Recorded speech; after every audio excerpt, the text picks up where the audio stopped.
بسم الله الرحمن الرحيم. المشاهدون الكرام، السلام عليكم ورحمة الله وبركاته. أحييكم من قناة سلام الإعلامية المباركة، متمنيا لكم سيداتي سادتي أينما كنتم الصحة والعافية. أرحب بحضراتكم في رحاب هذه الحلقة رقم 74 في برنامج مع اللغة العربية. وفي هذه الحلقة إن شاء الله سأقدم لكم استعراض لكتاب الطائفية في إريتريا، أتحتضن النظام أم يستغلها، للكاتب الدكتور حامد محمد حالفة. فأهلا ومرحبا بكم.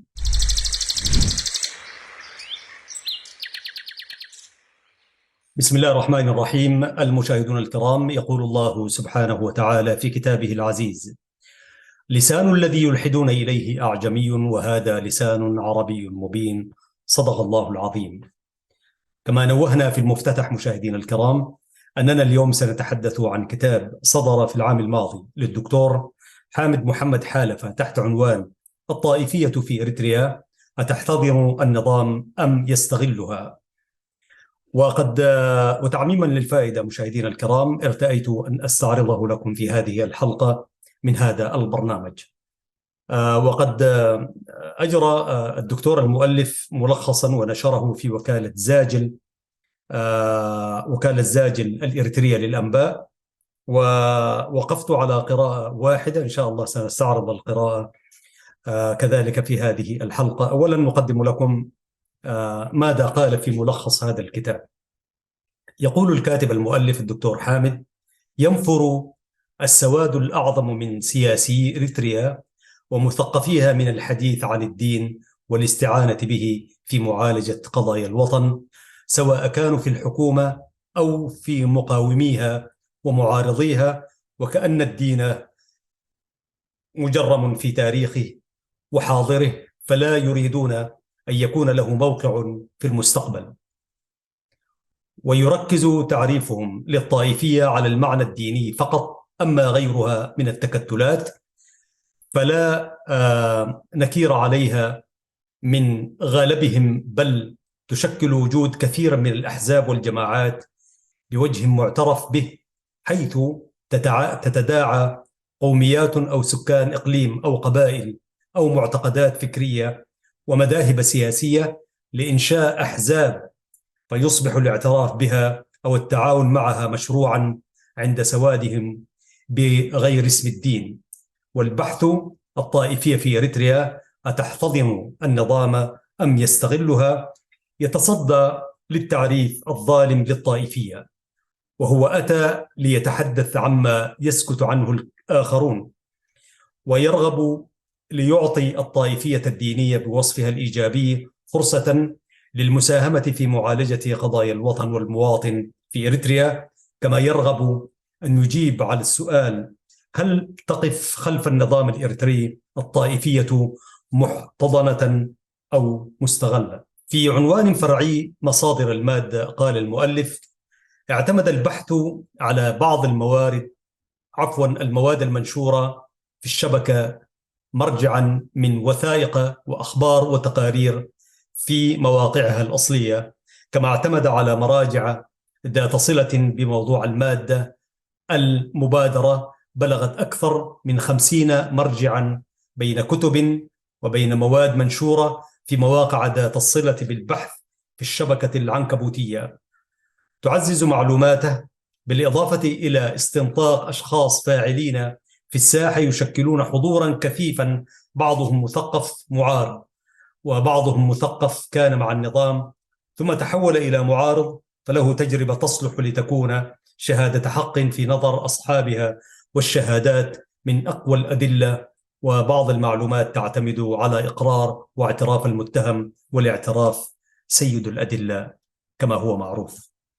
فيما يتعلق بمشكلة البحث، قال الكاتب: يستقبح كثير من الساسة ذكر الدين في العمل السياسي، ينظرون إليه بأنه عامل تأجيج مفرق، ولهذا يفضلون مصطلح الوطن على مصطلح الدين، وتمضي مسيراتهم تحت هذا الغطاء، على الرغم من أن الدين أصيل حاضر لا يمكن إزاحته عن الظهور وعن التأثير، كما أنه قابع في قلوبهم يحرك السلوك والمواقف بناء على أنه واقع اجتماعي غير غريب. ولعل هؤلاء الساسة يفعلون ذلك هربا من وصف الطائفية الدينية بناء على أنها عندهم مذمة ومسبة، ولهذا قد لا يرحب هؤلاء بهذه المادة التي تتحدث عن الدين، تريد أن تتأكد هل يقف خلف الرصاصة المستبدة قسيس أو شيخ يحتضن النظام المستبد، أو هل يستغل النظام دين الطائفة لتحقيق أهداف استبدادية لا علاقة لها بالدين ولا بمصالح الطائفية. فهذه هي المشكلة التي يريد البحث أن يعالجها بتشخيصها أولا، وطرح مقترحات وتوصيات علاجية لها ثانيا. ويذكر البحث تعريفات لباحثين عن معنى الطائفية اصطلاحا، فيجد أنها تتباين وتتشعب، ويتصدرها التعريف الظالم وهو تعريف الأقوياء للطائفية الذي يتكئ عليه الحاكمون ليتخذوه تهمة تبرير لهم البطش بخصومهم، على الرغم من أن المصطلح قد يستوعب السلطان نفسه الباطش إن كان مؤسسا على حزب خاص أو قبيلة خاصة أو قومية خاصة أو دين خاص به أو فكر خاص، يعني مؤسس عليه ذلك الحزب، ويظلم الطائفية الأخرى لصالح طائفته، كما يستوعب المصطلح كل طائفة مظلومة يعطيها حق تكوين كيان يقف في وجه ظالميه تحت راية قبيلة أو دين أو مصطلح إن كان فعلا قد وقع عليه الظلم من الطائفة الحاكمة أو المتسلطة عدوانا. ومضى البحث يناقش في فصوله ومباحثه الأصلية ومطالبه الفرعية تفاصيل محتواه، مستعينا بتحليل الوقائع التاريخية والحاضر الشاهد أي للمشاهد وشهادات المختصين، حتى وصل في خاتمته إلى نتائج مهمة وتوصيات هادية. يقول الكاتب في كتابه الطائفية في إريتريا أتحتضن النظام أم يستغلها الدكتور حامد محمد حالفة فيما يتعلق بالنتائج. يقول أولا النتائج: واحد، إن مصطلح الطائفية يفيد أن تنشأ شريحة من المجتمع تكون جسما لها تنظيميا يجمعها دين أو حزب أو قومية أو مبدأ سياسي تسعى لتسيطر على مقدرات الوطن والاستئثار بها مع حرمان بقية المواطنين من حقوقهم، فهي تكتل سلبي يجب الوقوف ضده لأنه مؤذي ظالم، قد يكون عسكريا أو مدنيا يحتمي بالعساكر، فهو طائفي على كل أحواله. ولا وجه لتضييق مصطلح الطائفية في الدين، لأن ذلك اعتداء من أصحابه على فئة من المواطنين دون مبرر، فقد يكون ذلك حق التكتل غير المعتدي بمبرر وجيه من وقوع الظلم عليها، فمن حقها الدفاع عن نفسها وتتخذ من الوسائل المشروعة ما تحقق به هدفها ويوصل صوتها إلى الآخرين. ثانيا، إن استهداف النظام الإريتري للمسلمين في إريتريا بدأ منذ الاستقلال، وفي عهد الثورة كان الاتجاه المعادي لهم ينمو ويتمدد، وهي حالة عاشتها الثورة الإريترية بفصائلها المختلفة، وأخذت تشتد في إظهار كيدها لدى الجبهة الشعبية، مستغلة كل شيء لصالح المشروع الطائفي الاستبدادي. وهذا انطباع عام يصرخ به الكثيرون الذين ذاقوا أذاه، سواء من كان منهم ضمن تجربة النظام في الحكم أو كان معارضا قبل التحرير وبعد التحرير، ولم يشهد هذا الاستهداف استنكارا من الطرف المسيحي إلا ما ندر. والمنظمات الدولية في البدايات التي أعانى المسلمون الإريتريون فيها من وطأة الاضطهاد وبطشه الشديد بنحو من 20 عاما قبل أن يصل الصوت الظالم إلى الآخرين من منسوبي الكنيسة.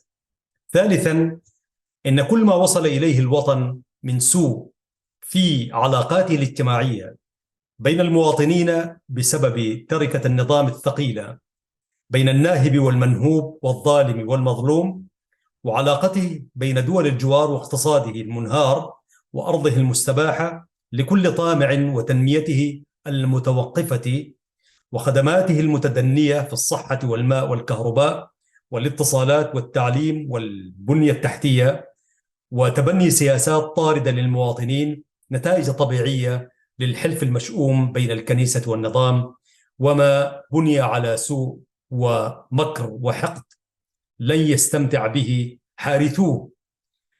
ولهذا عجز النظام وحلفه أن يتجاوزوا محطة الحكومة المؤقتة لمدة تزيد عن 30 عاما، كما عجزوا في تاريخهم أن يصنعوا علاقة ووحدة أبدية بين إريتريا وإثيوبيا، مما دعاهم أن ينضموا إلى الاستقلال في وقت متأخر، وهو مشروع في الأساس مبادرة المسلمين الإريتريين ثم لحق بهم غيرهم. كما لم يستطع المسيحيون أن يكونوا قدوة لنظام قادم، وإنما كانوا عاراً على الوطن كله حسب رأي تقييم الآخرين لهم. إنها تجربة فاشلة في قيادة المواطنين تستوجب الاعتذار والمحاسبة والاستحياء حتى لا يطمع أصحابها في محاولة تكرارها وإعادة إنتاجها مرة أخرى. رابعاً، عندما تعاظمت الأزمة في إريتريا وتطاولت، انضم إلى قائمة المعارضة الإريترية كثير من المسيحيين الذين امتد بهم صوت العذاب حتى كثرت مجهوداتهم المشكورة، على الرغم من أن النظام لا يزال يقوم على أكتاف سوادهم الداعم في الداخل والخارج،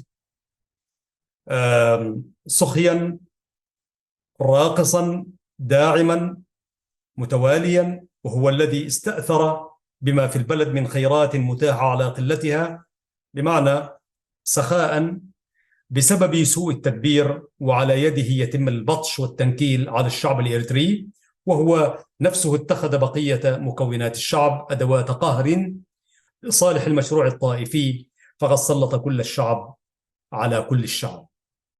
خامساً، إن الكنيسة الأرثوذكسية الإريترية لا تزال تحوم حولها شبهة دعم النظام الإريتري، سواء كانت مستغلة أو موالية بمحض إرادتها، فهي المطية المطواعة له إلى جانب دار الإفتاء الإسلامية التي يحرص على بقائها النظام الإريتري لتمرير إيذائه إلى المسلمين في دينهم وأخلاقهم ومصالحهم، علما أن دار الإفتاء لا تمثل طائفة مسلمة، وإنما هي إدارة حكومية تعينها لتمضي حسب توجيهاتها وسياسة النظام المتسلط، ولهذا لا يوجد من يواليها من المسلمين ويرفض موقفها من النظام كل المسلمين في دور الهجرة، بخلاف الكنيسة الأرثوذكسية فإنها طائفة دينية في إريتريا يحسب عليها دعمها النظام سواء كانت موالية أو مستغلة، فموقفها اليوم من دعم النظام الطائفي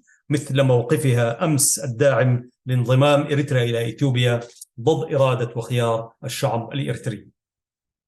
سادساً، إن الطوائف المسيحية الإريترية كلها لها امتدادات ولاء ودعم من خارج الحدود، إنه دعم وسند غير منكور ولا قدح فيه، والنظام الإريتري يسمح لها بالتواصل، خاصة الكنيسة الأرثوذكسية التي تحظى بفرص انفتاح كبير نحو الخارج وبفرص تحقيق مصالح في الداخل وبدعم واضح من النظام الإريتري. ولا فرق أن يتوفر هذا الدعم للكنيسة بسبب أنها موالية له أو أنه يستغلها لكونها مطاوعة له، وعلى صمتها يبني مشروعه الاستبدادي الطائفي، علما أن التواصل بالعالم الخارجي حقيقة بينة لكل الكنائس الإريترية، فإن لها أنصارا داعمين من الخارج، ولا حرج في ذلك التواصل، وإنما الحرج في الحظر على الطوائف الأخرى ما يباح لهذه. سابعا، يقول الكاتب الدكتور حامد محمد حالفة في النتائج التي توصل إليها في كتابه الطائفية في إريتريا: أتحتضر النظام أم يستغلها؟ يقول في السابع: يحظر النظام على مسلمي إريتريا أي دعم يأتي من الخارج، ويلصق التهم به ويطارده ويعاقبه. ولهذا ظلت المعاهد الإسلامية يبليها التقادم ويعيق نشاطها من التقدم، وقد ذهبت استغلاليتها بالمصادرة والتضييق المستمر، بينما النظام يدعم الكنيسة الحاكمة أن تتواصل بنظائرها في العالم الخارجي وتتلقى الشرعية والدعم.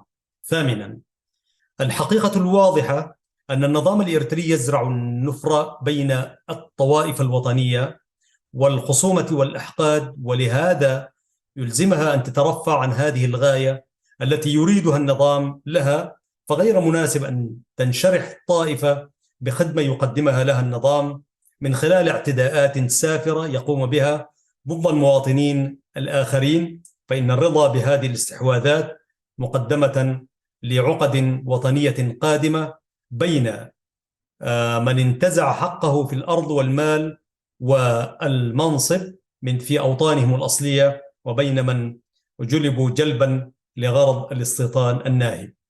تاسعا، من مقاصد هذا البحث أن يفتح باب الأمل والتفاؤل بين المسلمين والمسيحيين في إريتريا، ومفتاح ذلك الصرح أو الصراحة والشفافية وتبادل الاحترام ومحاكمة الواقع والتاريخ بالوضوح دون تدليس أو مجاملات، ودون مصادرة طرف حق الطرف الآخر في الوطن، ويدعو إلى تجربة الحوار الديني المبرأ من الضغوطات السياسية والجهوية والتعصب الطائفي، فإن هذا من شأنه أن يحقق التلاقي بين قادة الطوائف الإريترية بهدف صناعة المستقبل الآمن في الوطن الزاهر المبني على أساس حماية الحقوق وإرساء دعائم العدل والمساواة.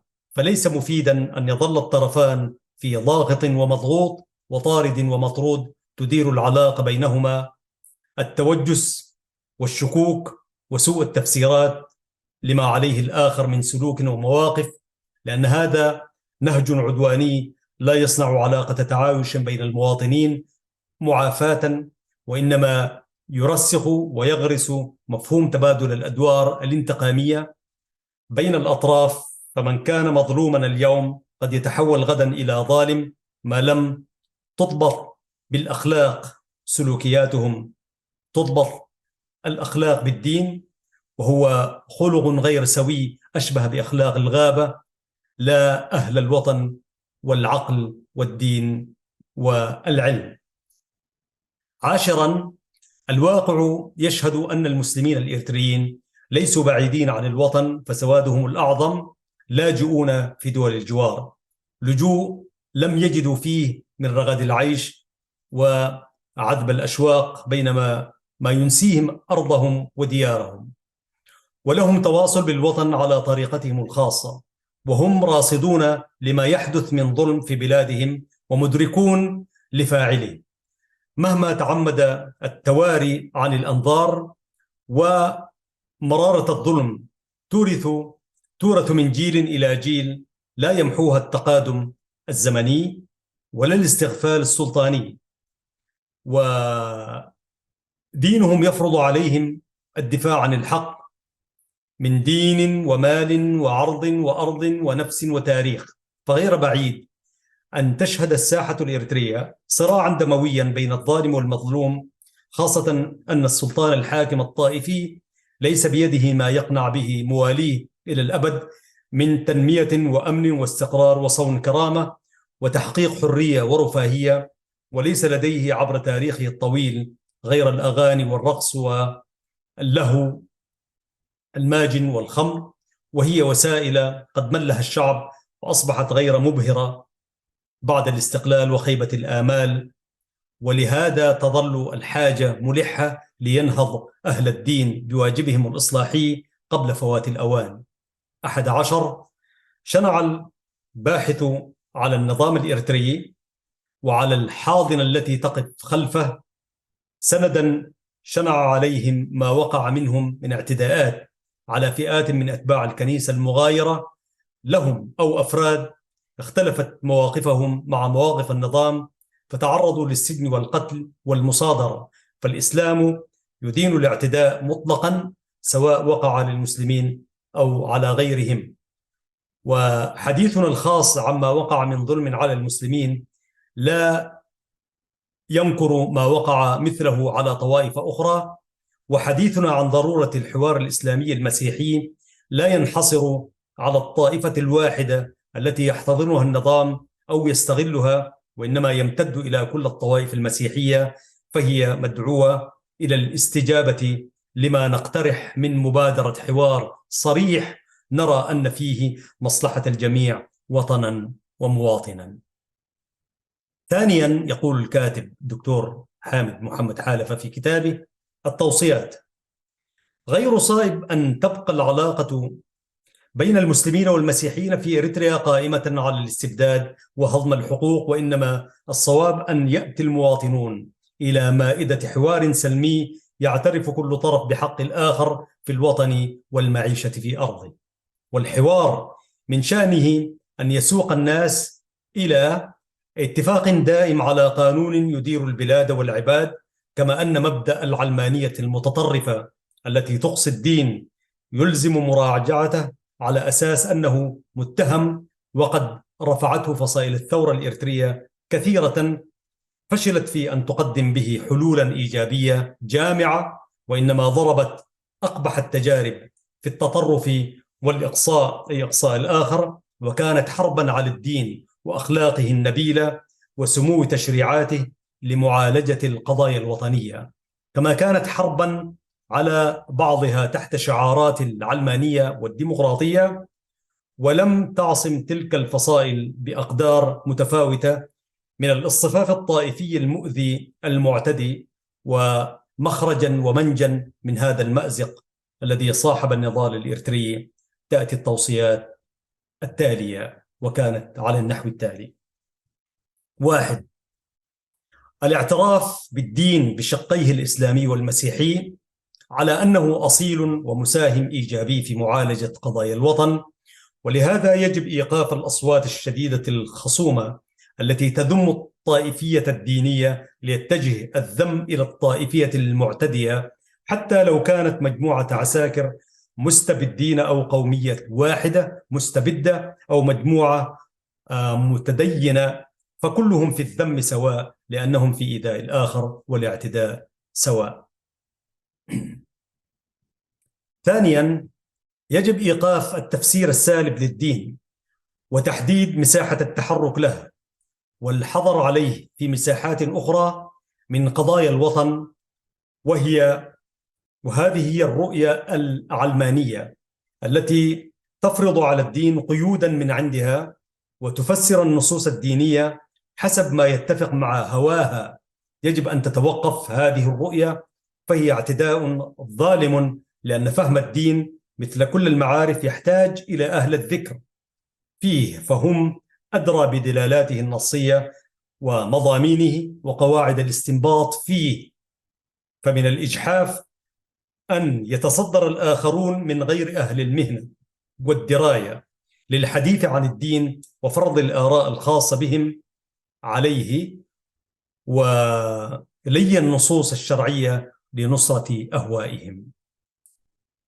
ثالثا، يجب إيقاف التدخل السلطاني على المؤسسات الدينية كلها، فهي قادرة على إدارة شأنها ومعرفة دينها وضبط سلوك منسوبيها، ولها الحق في سن قوانين خاصة وضوابط تنظم شؤونها الإدارية والدينية وفق ما يمليها شرعها ومصالحه، أو وفق ما يمليه شرعها ومصالحها، لتظل مستقلة بعيدة عن هوى السلطان وهيمنته واستخباراته، كما لها الحق في حماية اعتدالها ووسطيتها من تنطع أو ترخص أو ردة بعض منسوبيها الذين يشرع لها مجادلتهم بالتي هي أحسن بخطاب دعوي فقيه متسامح عاقل رزين بعيدا عن الغلظة والقسوة والقهر.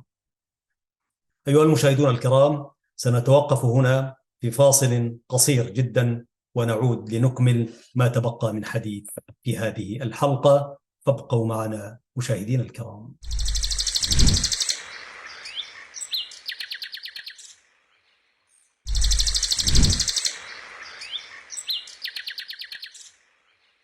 بسم الله الرحمن الرحيم. مشاهدينا الكرام، ها نحن قد عدنا إليكم بحوله تعالى، ونتحدث عن كتاب الطائفية في إريتريا: أتحتضن النظام أم يستغلها؟ للكاتب الدكتور حامد محمد حالفة. ونحن نتوقف في التوصيات التي قدمها الباحث في قراءته أو في مؤلفه الأخير. رابعا، يجب النظر إلى كل الطوائف الدينية بمنظار واحد لتجد الدعم المناسب محليا، والحق في الدعوة بالتي هي أحسن، وإنشاء مؤسسات التعليم والمحاضن التربوية لناشئتها، وإنشاء المؤسسات النفعية، كما يكفل لها الحق في التواصل مع العالم الخارجي بفرص متساوية للتواصل الإيجابي مع العالم الخارجي بشكل يخدم المصلحة الوطنية الخاصة والعامة، بعيدا عن تهمة التجسس أو الولاءات الخارجية التي تتربص بالوطن والمواطنين. والقانون يضبط مثل هذا التواصل حتى لا يكون بوابة لجلب استعمار أجنبي مسنود من طائفية محلية. خامسا، أقترح أن تلتقي إدارات الطوائف الدينية في إريتريا كلها على ميثاق شرف يجمعها، تخدم من خلال جمعها الواجب العام، وتدافع عن الحقوق، وترعى الدين والسلم الاجتماعي، وتعمل على تنمية وتطور الوطن، وتتفق على تنزيل الإرشادات والتعليمات الدينية السمحة على أرض الواقع بصورة مسالمة، وتمنع التفسير المعتدي للدين مقابل الحرص على التفسير الإيجابي الجامع المتسامح الذي يدعو إلى التعاون على البر والتقوى ويحارب السلوك المعتدي. سادسا، يلزم الطوائف الوطنية كلها بنبذ العنف السلطاني والطائفي، واعتماد الحوار وسيلة لمعالجة قضايا الاختلاف أو قضايا الوطن. وبالحوار أمر الله الناس جميعا، وبه تناطح الفكرة والعقيدة، العقيدة والرأي والاجتهاد، الرأي والاجتهاد، حتى ينتهي الجدال إلى اتفاق بالتراضي والإقناع، أو إلى تحويل مسائل الخلاف إلى القضاء والقانون لحسمها، أو إلى ترحيل موطن الخلاف إلى قيام الساعة ليفصل فيها أحكم الحاكمين إن كانت من مسائل العقيدة والسلوك الخاص. سابعا، توجد في الإسلام مساحة واسعة متينة لوضع أسس التعايش السلمي بين المسلمين وأهل الكتاب، لأن الإسلام يدعو إلى الإيمان بالكتب السماوية كلها، ويفرض التعاون بين أتباع، ويعتبر المواطنين فيما فيهم أهل الكتاب أمة واحدة، ويحرم الاعتداء على أهل الكتاب، فهم معصوم الدم والعرض والمال، وحرية الاعتقاد مكفولة لهم.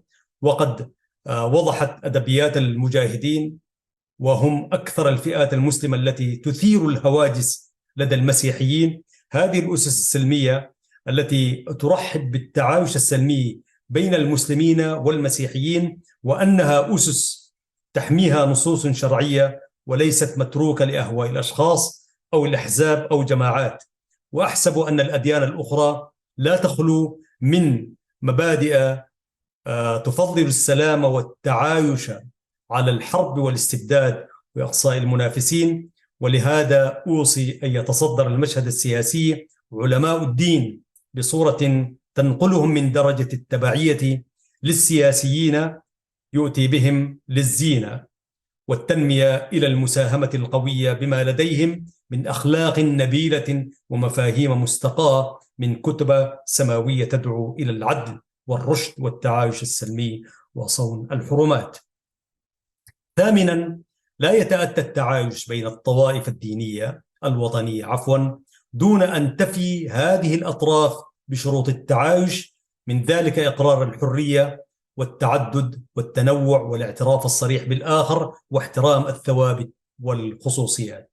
تاسعا، إحياء أدب الاعتراف بالخطأ والاعتذار عنه صراحة وعدم العودة إليه، ووضع الأسس السليمة لعدم إعادة إنتاجه مرة أخرى، وتسوية الجرائم المرتكبة بحق الشعب عبر القضاء المستقل، وذلك لأن عدم الاعتذار من أخطاء أو جرائم الماضي يجعل معترفيها يتصدرون المشهد السياسي مرة أخرى لإعادة إنتاجها، مما يجعل حقوق الناس المهضومة تتجه إلى التلاشي والضياع، لأن فاعلها يحمي نفسه بالصدارة وجرائمه الماضية غير معترف بها وغير معتذر عنها، فلا يوجد ما يردعه من ممارسة السلوك العدواني مستقبلا، وأن يورث المجرم السابق السنة السيئة أو السنة السيئة المجرم اللاحق. 10. أقترح على أهل الطوائف الدينية أن تؤازر أنسب صيغة لحكم البلاد، وهي الاتفاق على دستور غير مستجلب من الخارج، وإنما مصدره الشعب من أديانه وأعرافه وتقاليده وتجاربه ومصالحه، يتيح لكل إقليم أن يحكم بما شاء من شرائع، مع الإيفاء بحق الحكومة المركزية.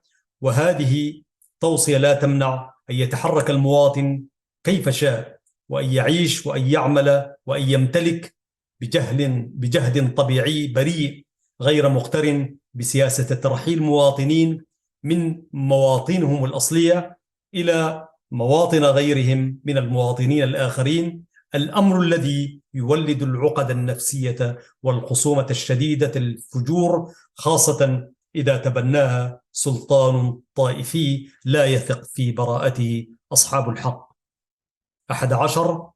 تحويل هذه المبادرة إلى واقع عملي يتطلب أن تنهض مبادرات من العلماء والقساوسة تدعو إلى التواصل الإيجابي بين المسجد والكنيسة، تواصلا مباشرا من شأنه أن يجمع قيادات الطرفين إلى مؤتمر عام يتفق على وثيقة تحدد أهداف وأسس وآليات وأولويات العمل المشترك، كما يتم اختيار إدارة عليا موحدة من الطوائف الدينية الإريترية تدير العمل المشترك وفق الوثيقة التي تتوافق عليها هذه الطوائف، ويستحسن أن تسبقها حوارات وخطوات تمهيدية متدرجة لإزالة النفرة والشعور بالانقباض لدى كل طرف تجاه الطرف الآخر. وخير المبادرين من يسبق غيره للنهوض بمهمة التواصل الأول، ومن يستقبل المبادرة برضا وانشراح وترحيب ودعم. الكتاب مشاهدينا الكرام كما وصف المؤلف أو كما كتب ونشر، يضم الكتاب بين صفحاته 3 فصول ومباحث 9 مقسمة إلى مطالب. الفصل الأول: أساسيات البحث وتعريفه للطائفية لغة واصطلاحا. المبحث الأول: أساسيات البحث. المبحث الثاني: الطائفية تعريفا. الفصل الثاني: الطائفية في الإسلام وموقف المسلمين من النظام الإريتري. في الفصل الأول المبحث الأول: مصطلح الطائفية في الإسلام بين المدح والذم. المبحث الثاني: موقف المسلمين الإريتريين من النظام المعتدي. المبحث الثالث: هل رفع المسلمون الإريتريون شعار الطائفية الذميم؟ المبحث الرابع: هل الدعم العربي للثورة الإريترية طائفي إسلامي؟ الفصل الثالث: أقسام الكنيسة الإريترية وموقفها من النظام الإريتري. والمبحث الأول ذلك كان في الفصل الثالث. الفصل الثالث عنوانه أقسام الكنيسة الإريترية وموقفها من النظام الإريتري. فيه المبحث الأول طائفية النظام. في المبحث الثاني شهادات كتاب ومثقفين إريتريين بطائفية النظام. المبحث الثالث التعريف بالكنائس الإريترية وبيان مواقفها من النظام. وتتابع المطالب التفصيلية لهذه الفصول الثلاث ومباحثها 9، وهي قد قصدت بيان الحقيقة، وصف الداء والدواء دون غيرها من مقاصد الهوى السياسي أو الطائفي. ويرى الكاتب أن أهل الدين بإمكانهم المساهمة الرائدة في معالجة المشكلة الوطنية، وأن المستقبل ينتظر دورهم بعد أن فشلت مع تقديرنا لجهود أهل الإخلاص والتضحية في صناعة الوفاق الوطني والرخاء التنموي والاستقرار الأمني. فشلت كل المبادرات الوطنية التي قادها العلمانيون أو الشيوعيون أو الموالون لمحاور خارجية أجنبية لها أطماع في خيرات وكنوز الوطن الإريتري. ويرى الباحث عزيزي المشاهد أن هناك فرصا لنجاح مبادرات أهل الدين إذا تكاتفت جهودهم في وضع ميثاق شرف يتوافقون عليه، وضمتهم مظلة جامعة ترفع من شأنهم وتجعل منهم كيانا صلبا يحترم خصوصيات بعضهم ويدفع بهم نحو التعاون في المتفق عليه من المصالح الوطنية العامة، ولا يسمح أو لا يسمح بالامتطاء والتسلق السياسي الجائر الذي ظل يحرك الدين لصالح أهواء سياسية جائرة. وفي الختام أذكر بأن هذا البحث يعد خلاصة لآراء كثيرين تحاور الكتاب معهم حول المحتوى، كما يعد خلاصة لآراء مثقفي كثيرون نشروا آراءهم في حوارات صحفية، بعضهم خاص للعمل مع النظام فاكتشف طائفيته البغيضة فهرب، وبعضهم منعته قراءته الصحيحة من الانضمام إلى النظام بداية فآثر العمل المعارض. فكل هذه الآراء ساعدت في إكمال هذه المادة، فلهم شكري العميق ودعائي الطيب، بارك الله فيهم وأثابهم. ويطيب لي أن أشكر شكرا خاصا لهؤلاء الباحثين العلماء الذين قدموا قراءة واعية لهذا البحث وقدموا النصائح الغالية له ساعدت في نضجه. ذكر منهم الدكتور حسن محمد سلمان، الأستاذ الدكتور جلال الدين محمد صالح، الأستاذ عبد الله إسماعيل آدم، أثابهم الله وأجزل لهم العطاء، فإن قراءتكم النقدية لمادة الكتاب كانت زادا بعث الثقة به أكثر ودفع إلى تهذيبه أكثر. وقبل رفع القلم أسجل ملاحظة مهمة، وهي أن العمل الكتابي لا يولد مكتملا مهما بذل فيه صاحبه من فكرة ووقته، أي من فكره ووقته، ومهما بسط فيه من شورى علمية بين الكتاب الباحثين الناصحين. ثم إن المبادرات الوطنية ليست حكرا على أحد حتى يدعي أن مبادرته هي القول الفصل في حل مشكلات الوطن، مع أنه جوز له إخلاصه أن يحسن الظن بمبادرته، ولولا مثل هذه المبادرات المخلصة لماتت الأفكار في صدور أصحابها. ومن شيم الأحياء العقلاء البحث عن الحلول لمشكلات الوطن العصية وتقديم مبادرات بسم الله، فإن الله إذا بدأت باسمه العمل الصالح بارك فيه ووفق أهله. ولهذا يسعدني مناقشة هذه المبادرة بوضوح كما كتبت بوضوح، لعلنا نتوصل من خلال الآراء الواعية الواضحة إلى مشروع عمل موحد يحقق الأهداف الوطنية ويحترم الدين وأهل الدين والقيم الوطنية الجامعة، يتعامل فيه المواطنون بثقة متبادلة لا بتوجس ماكر واعتداءات ممنهجة تقوم بها مبادرات طائفية تستعذب ممارسة العدوان على خصومها، والله من وراء القصد. دكتور حامد محمد حالفة، ودكتور حامد هو عضو فريق وكالة زاجة الإريترية للأنباء زينة، وكتب تنويها يقول فيه: ترجمة ملخص الكتاب باللغة الإنجليزية والتجرينية قد لا تكون خالية من الأخطاء، راجع الموجز الأصلي باللغة العربية عن أي سوء فهم أو توضيح. نشر الملخص باللغتين الإنجليزية والتجرينية. في هذه الحلقة رقم 74 في برنامج مع اللغة العربية، واستعرضنا لكم ملخصا لكتاب الطائفية في إريتريا تحتضن النظام أم يستغلها للكاتب الدكتور حامد محمد حالفة.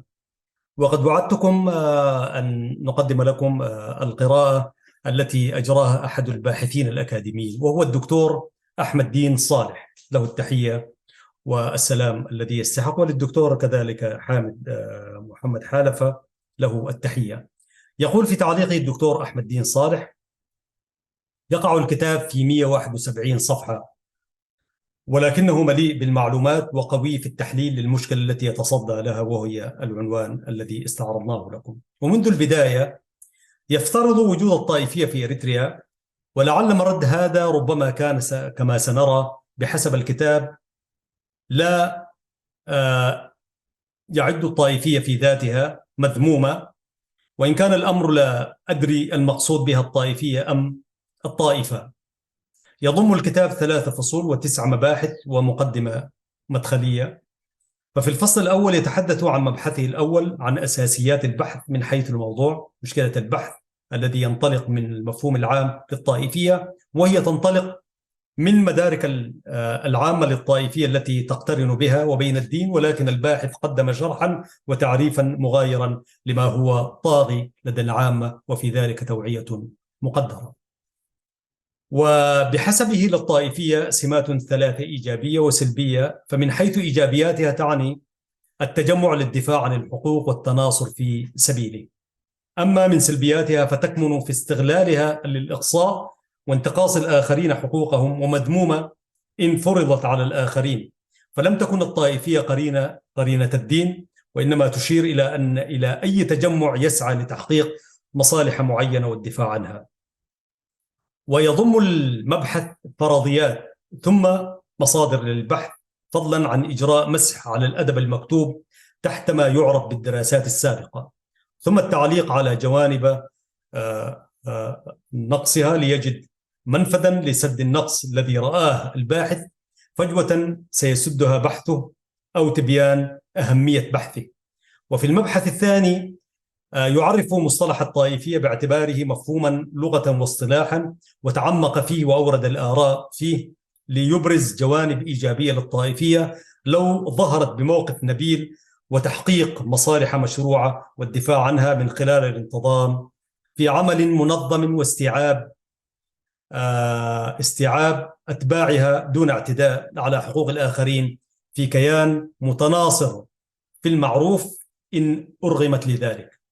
ولكن الطائفية دائما ما توصم بالسلبية والتعصب الممقوت إذا فرضت على المجموعات، أي فرضت مجموعة آراءها ورؤاها على الآخرين عنوة وفي إنكار لمصالح الآخرين، سواء كانت على أسس دينية أو فكرية أو عرقية أو سياسية، إن اتسم بالتعصب وإنكار حقوق الآخرين. ليتوصل الباحث إلى أن التعصب لا علاقة له بالدين، وإنما هو سلوك مرفوض يمكن أن يتأتى من أي طرف على أسس مختلفة لتحقيق مآرب ضيقة. لهذا التعريف ربما يغيب عن العامة، أي هذا التعريف، ولربما يغمض على الخاصة وينطلي عليهم ما يتردد لدى العامة. ثم تحدث عن موقف الإسلام من الطائفية، وما أدري لماذا فقط الإسلام وليس الأديان، فلربما أراد أن يتحمل بصفته مسلما مسؤولية ما يكتب، أو هو ينطلق من قناعة انحياز النظام لطرف على أسس دينية.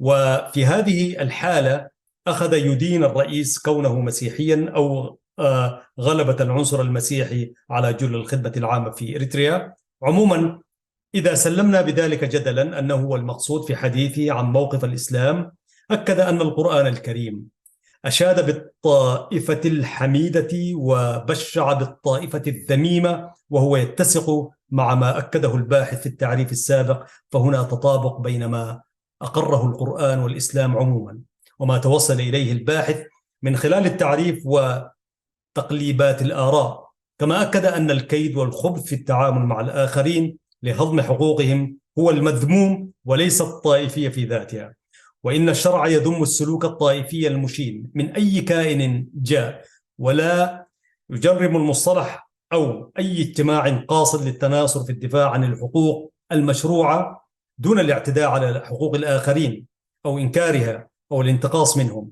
وقد تعمق في التحقيق من هذا المصطلح إلى أن رجح الباحث بأسلوب موضوعي علمي ما يطمئن إليه في التعريف، وهو دأب الباحثين عن الحقيقة والدارسين، وبالغ في إيراد الأمثلة حتى ظننت أن لا علاقة للكتاب بالشأن الإريتري الذي من أجله نهضت الدراسة. ثم يعود في المبحث الثاني كما يرى الدكتور أحمد الدين صالح معلقا على الكتاب، يقول: يعود الكاتب في المبحث الثاني ليتناول موقف المسلمين الإريتريين من الاستقلال، وتعرض إلى أصالة الإسلام وقدمه في إريتريا، بل هو أقدم من بعض الطوائف المسيحية، والإشارة إلى تعايش الطرفين وعيشهم جنبا إلى جنب في احترام وتقدير لبعضهم، مع تمسك كل طرف بدينه. وحينما جاء الغريب للنيل منهم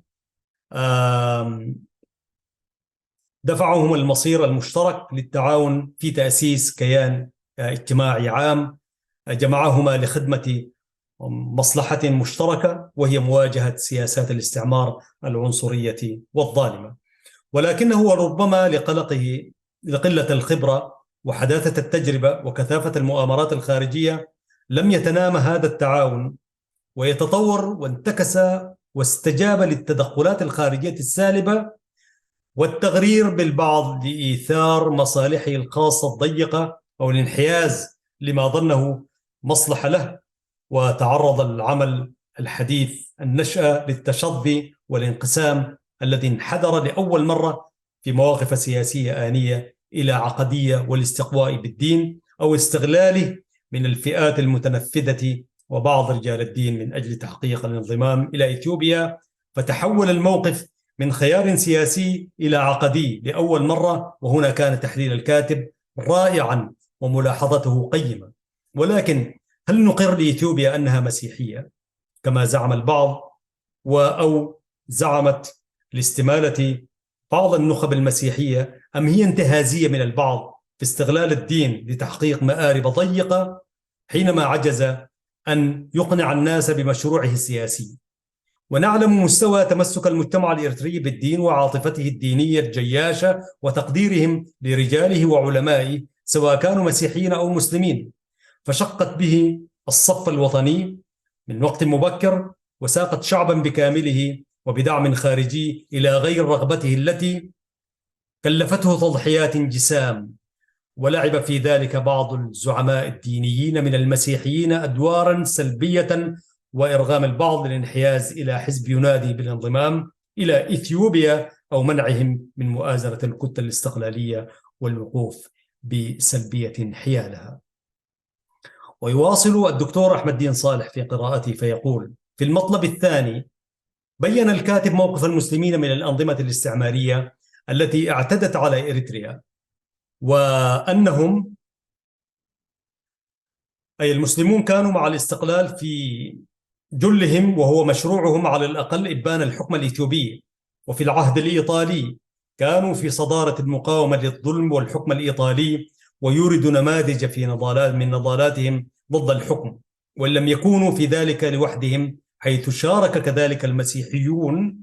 ثم تصدرهم الثوري والذي يتسق مع مواقفهم تجاه الأنظمة المعتدية سواء الإيطالية أو الانتداب البريطاني أو الإثيوبية، ويرصده في ساحة المعارضة وداخل النظام والأخطاء التي حصلت داخل الجبهة، لكنه تعسف هنا وفي التحليل قليلا لإبراء ساحة القيادة المسلمة، وهي شريكة في النجاح والفشل، وتحميل قمع الخصوم من الإسلاميين والأفكار للمجموعة المسيحية.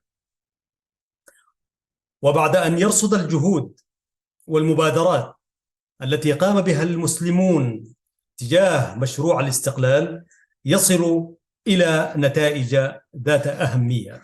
الكاتب لام الكنيسة على عدم اعتراضها على استهداف المسلمين من خلال اعتقال دعاتهم ومعلميهم وإغلاق مؤسساتهم الدينية، ولكنها اعترضت حين أفرغت البلاد بسبب ما خلقه النظام من بيئة طاردة ومنفرة للشباب وعامة المواطنين، بتطبيق سياسات دفعهم إلى الفرار إلى خارجها. وهذا في تقديري، كما يقول الدكتور أحمد دين صالح، هذا في تقديري مقبول، لأنه طالما الجميع وأصبح واضحا وجليا وقد طال الجميع. بينما الدفاع عن استهداف المعلمين والدعاء ربما كانت فيه ثمة مخاطرة في ظل سلاح مرفوع لسهولة استغلال النظام للأمر بربطهم به، فلربما الدفاع عنهم كانت فيه مخاطرة، فيظل ضعف الإعلام الواعي الذي يبصر الناس أو يعكس قضيتهم والمدافع عنهم خارجيا لتبيين الأمر كما حصل في السنوات الأخيرة، مثلا بإحياء يوم المعتقل وغيرها من الأنشطة التوعوية. يختتم الكاتب كتابه بخلاصات وتوصيات رائعة تصلح لأن تكون برامج عمل سياسية واجتماعية إذا ما تم تطبيقها بصدق وأمانة وعناية، لأن ذلك في تقديري يضمن لإريتريا ومكوناتها التعايش والاستقرار والأمان والتقدم والازدهار وقبول الآخر دون حرج، ويمكن أن تطبقه مؤسسات وكيانات دينية أو منظمات مجتمعية، أي منظمات مجتمع مدني أو أحزاب سياسية. في الأخير يقول الدكتور أحمد دين ملاحظات إضافية: ما الطريقة التي اتبعها الكاتب في توثيق المراجع؟ فهو لا يشبه ما يسير عليه المنهج العلمي الذي تسير عليه الأطروحات. فهل تأليف الكتب يختلف عن المنهج العلمي المتبع في الرسائل العلمية؟ يتساءل. بعض الصور لم تعرف بما فيه الكفاية ولم يتم التعليق عليها، لا تحت الصورة أو في الهامش، وتركها لمعرفة القارئ، وهو بلا شك يعد نقصا. فكم من الناس يعرفون هذه الشخصيات وأدوارها في العام الخاص من الأجيال الصاعدة التي لها اهتمامات ورؤى مختلفة. كنت أتمنى، يقول الدكتور أحمد، لو أن بعض القضايا تم توضيحها أكثر في الهامش، لأنها تظهر وكأنها غامضة، ويمكن أن يورد المرء أمثلة مثل لماذا توقفت المعاهد والخلاوة التي كان يشرف عليها جهاز التعليم. في الختام ختمه بتعليق عام قال فيه: حينما سمعت بهذا الكتاب كنت اتخذت موقفا سلبيا عن توقيته وما توقعته بما يمكن أن يتضمنه الكتاب، لشعوري أنه يقوم على أسس دينية المبرئة للمسلمين وتدين المسيحيين، خاصة النخب الانتهازية في واقعنا الإريتري، من تصنيف النظام على هذا الأساس. وكنت أظنه قد جاء في غير وقته، لكون ظلم النظام تمدد على الجميع الآن، ونالت الكنائس في الداخل حظها من القمع والتضييق. فلماذا والحال هذا نريد أن نجزئ القضايا ونتبادل التهم على أسس مجتمعية هم ونحن؟ لهذا ظننته كان مناسبا لو أنه كتب قبل 15 أو 20 سنة انصرمت حينها كان الظلم يطال المسلمين وحدهم. ولكن بعد أن قرأته، أي قرأ الكتاب، تبين لي أهميته، أي أهميته التوعوية للجميع، ومجيئه في هذا التوقيت، وموضوعيته في تناول القضية. وتغيرت نظرتي وشعرت باهتمام في توعية العامة والخاصة وتناول قضايانا الملحة ومشكلاتنا الأساسية بشفافية ومواجهتها بجرأة. وخلاصاته وتوصياته كانت أجمل وأروع وتصلح برنامجا للعمل السياسي والاجتماعي. فشكرا للكاتب وجهده العلمي إسهاما في قضايا مجتمعي ووطني.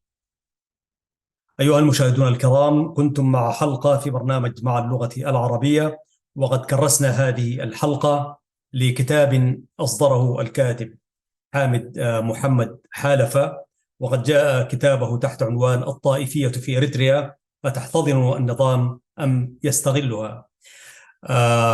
كان ذلك ما ورد في الجزء الأول من الحلقة. بعد ذلك اختتمنا هذه الحلقة بالقراءة الوحيدة حتى الآن التي وقفت عليها، والتي أجراها الباحث الأكاديمي الدكتور أحمد دين صالح. شكرا للدكتورين، الدكتور حامد والدكتور أحمد، وشكرا لكم مشاهدين الكرام على متابعتكم هذه الحلقة في برنامج مع اللغة العربية. وفي الختام نقول: سيداتي سادتي، يقول الله سبحانه وتعالى في كتابه العزيز: لسان الذي يلحدون إليه أعجمي وهذا لسان عربي مبين. صدق الله العظيم.